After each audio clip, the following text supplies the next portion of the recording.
Have you ever felt it? That heavy feeling. The clock ticks, but your life stands still. You wait for a sign, for a chance, for your moment to begin, until the waiting itself becomes a cage. This is the story of a man who decided to break out. His name was Samuel, and Samuel was a man who lived in the land of someday. Someday he would start his own business. Someday he would travel. Someday he would tell the woman he admired how he truly felt. His dreams were beautiful, but they were all postponed. He worked a job that paid the bills but left his soul empty. Every evening, he would come home to his small apartment, look in the mirror, and see a man he didn't recognize. A man who was playing it safe. A man who was waiting. His friends would say, "Be patient, Sam. Your time will come." But inside, Samuel was screaming, "How long must I be patient? How long must I wait?" The breaking point came on an ordinary Tuesday. It was raining. Samuel was on the crowded bus home, pressed against the window. He watched the gray buildings blur past, and a single clear thought entered his mind. If I died today, no one would remember me for my some days. They would remember me for my silence, for my caution, for all the things I never did. A wave of panic, cold and sharp, washed over him. This wasn't living. This was a slow death. He got off the bus a stop early, the rain soaking his jacket. He didn't care. He walked to a small, deserted park and sat on a wet bench, his head in his hands. He was tired, so tired of waiting.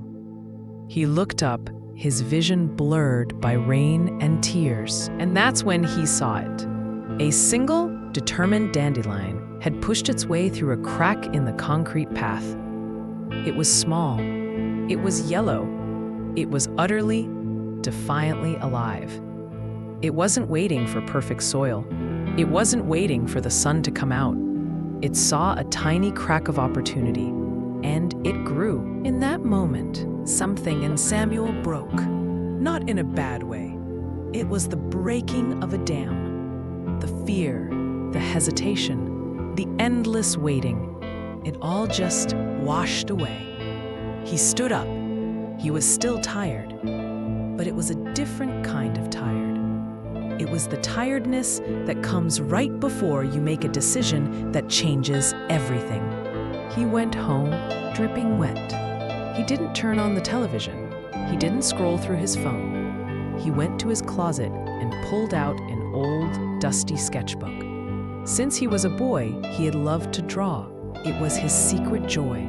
But he had put it away years ago, calling it an unrealistic dream. With a trembling hand, he opened it. The pages were filled with vibrant characters and wild, imaginative worlds. This was the real Samuel, the one he had been hiding. That night, he did 3 things he had been putting off for years. First, he bought a domain name for a small online art shop. Second, he booked a ticket, a real, non-refundable ticket to a country he had always dreamed of visiting. And third, he picked up his phone, his heart hammered against his ribs. He typed a simple message to the woman he liked. "I know this is out of the blue, but I'd really like to take you to coffee sometime. No pressure." He pressed send before he could change his mind. He didn't do it because he was sure he would succeed. He did it because he was sure he couldn't spend one more day waiting. The days that followed were not magical. They were messy. His first few drawings for his shop were shaky. The woman he asked to coffee, she said yes, but the date was awkward. The trip he planned felt scary, but something fundamental had changed. Samuel was no longer a passive character in his own story, waiting for the plot to happen. He had become the author. A month later, he sold his first print. It wasn't for much money, but the feeling was electric. It was validation. It was a sign that he was on the right path. 6 months later, his small art business was making enough for him to reduce his hours at his old job. A year later, he was standing at the edge of a canyon in that country he had booked a ticket to, the wind in his hair, feeling more alive than he ever had.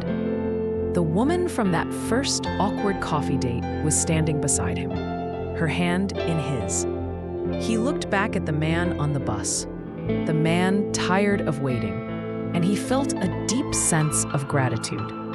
Not because his life was now perfect, but because it was finally his.